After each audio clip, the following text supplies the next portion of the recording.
Today, Sam Bankman-Fried is heading back to court, even though his lawyers wanted to cancel the hearing. The SEC plans to crack down on bad crypto advice. And Morning Consult has a new poll asking whether people still trust crypto. We break down the numbers.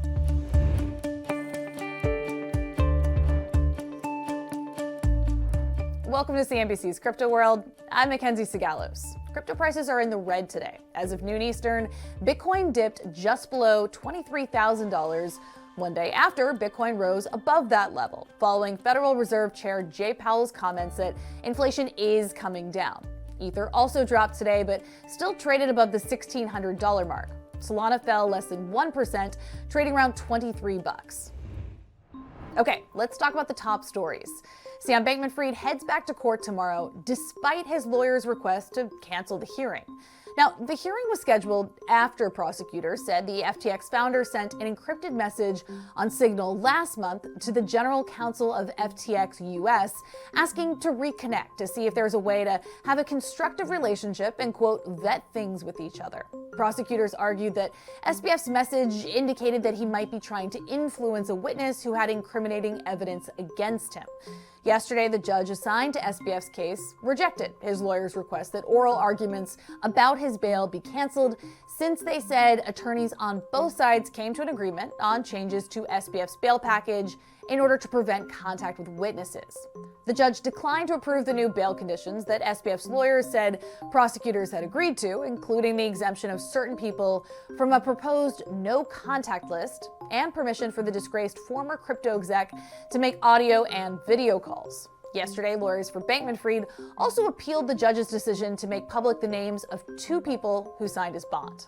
Next up, the SEC is stepping up scrutiny of firms offering or giving advice about crypto. This statement released yesterday outlines the SEC's Division of Examination's priorities for this year and includes emerging technologies and crypto assets. The statement says that SEC-registered brokers and advisors will be closely watched to see if they followed their, quote, respective standards of care when making recommendations, referrals, or providing investment advice. The division will also conduct examinations to see if they routinely reviewed, updated, and enhanced their compliance, disclosure, and risk management practices. This comes less than 2 weeks after Reuters reported, citing 3 sources with knowledge of the situation, that the SEC is investigating registered investment advisors about whether they're meeting rules around custody of client crypto assets. And finally, it looks like Binance won't be opening its books for a full audit anytime soon. That's according to Bloomberg, which cited the exchange's Asia-Pacific head as saying that the company's goal is to hire an auditor for the entire balance sheet. But the challenge is that big accountants are still learning about the crypto sector. During an interview, he reportedly said it'll take a longer time to make that happen. Now, you might remember in December, accounting firm Mazars suspended all work with crypto clients, including Binance, citing concerns over public perception of proof of reserves. As you know, major crypto exchanges like Binance have been looking to prove their solvency and show they have enough money to cover customer withdrawals following the collapse of FTX. All right, on to our main story. Morning Consult released data today revealing that trust in crypto across 17 major markets plunged last year by 30% on average, as the industry had been plagued by a series of high-profile bankruptcies and scandals. And yet, the research firm found that despite the drop in trust, digital asset ownership stayed strong. Crypto World's Jordan Smith spoke with the company's managing director of geopolitical risk analysis about the findings and where we go from here. All right, so Morning Consult came out with this new data on trust in cryptocurrency post-FTX collapse this morning. Can you tell us about your findings on trust and what your methodology was in trying to find some of this data? We survey monthly in 17 countries around the world, and this is not just on cryptocurrency. We survey on a wide range of sort of business climate, ESG, economic sentiment, all types of things. But one of the questions that we have is, do you trust cryptocurrency? And we sort of give people a 4 to 5 point scale where they can say, you know, I trust it a lot, I trust it some, I trust it a little bit, or I don't trust it at all. Or we also give them the option to say, don't know, don't care, basically.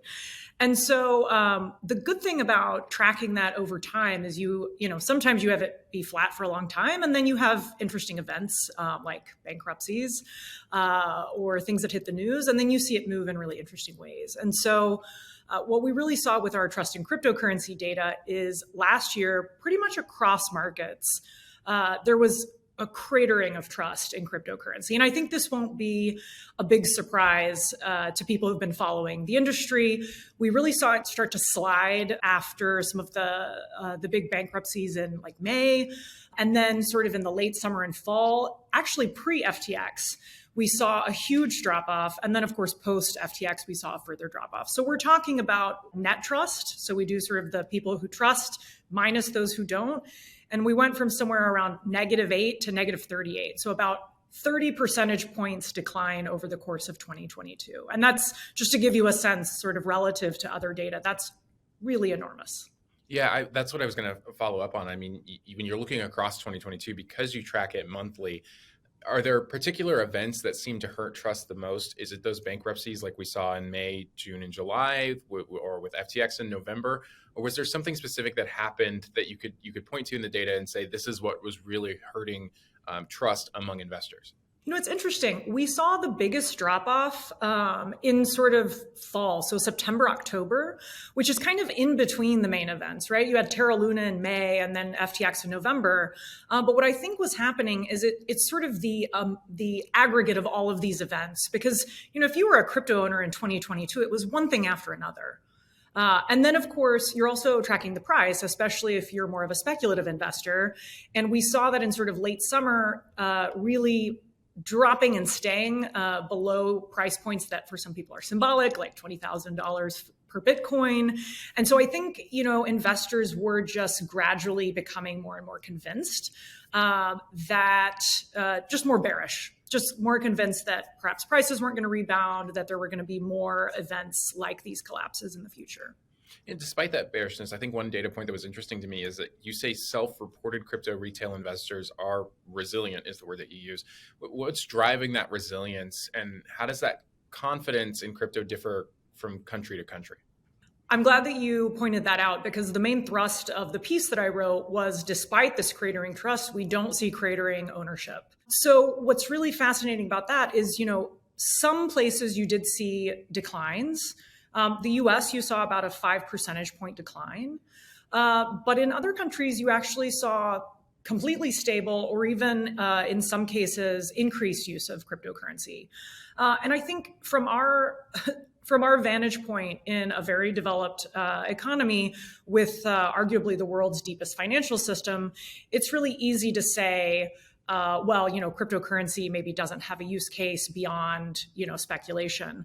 But I think if you're looking at some of the places that we saw increased usage or really resilient usage, Nigeria, Turkey, Russia, these are places where they might have a different use case that is not immediately obvious to us. So for example, Russia, sanctions evasion, to be really blunt.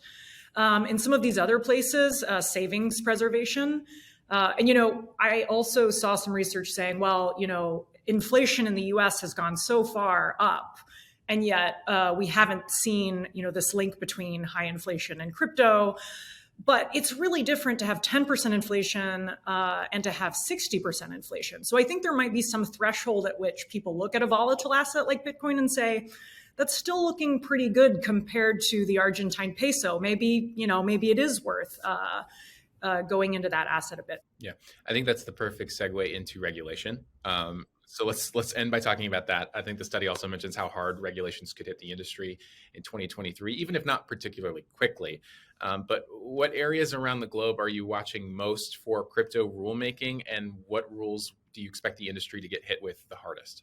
My sort of prediction was, we've seen a lot of rulemaking, relatively speaking, but it's been in isolated pockets. So, whether it's the European Union looking at MiCA, or different countries scoping CBDCs as sort of an alternative, even blanket bans in countries like Egypt and China. But what I sort of predicted was, because this collapse in trust is really across the board, and yet you have really high adoption across just a lot of the developing world and pretty stable adoption, even in most wealthy countries, I think you're going to see more coordination. And so I think you're going to see more international rulemaking sort of finally coming to a consensus.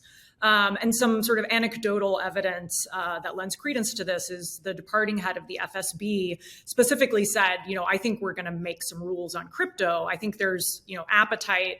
That's the Financial Stability Board, to make some rules in 2023. Now, I think I wrote in the piece, international rulemaking happens at a stately pace. That is certainly true. I don't think that this would hit tomorrow. If there's an agreement in 2023, I think 2024 is a reasonable timeline for sort of local implementation. But I do think, similar to meme stocks in the US, if you have really high grassroots adoption and you have consumers left holding the bag, that is a recipe, at least in democracies, for more pressure on the government to do something. And I think because this is such an international issue and has hit across the board, I think that we're going to see some more movement on that. Okay, that's all for Crypto World today, but we'll be back again tomorrow, so we'll see you then.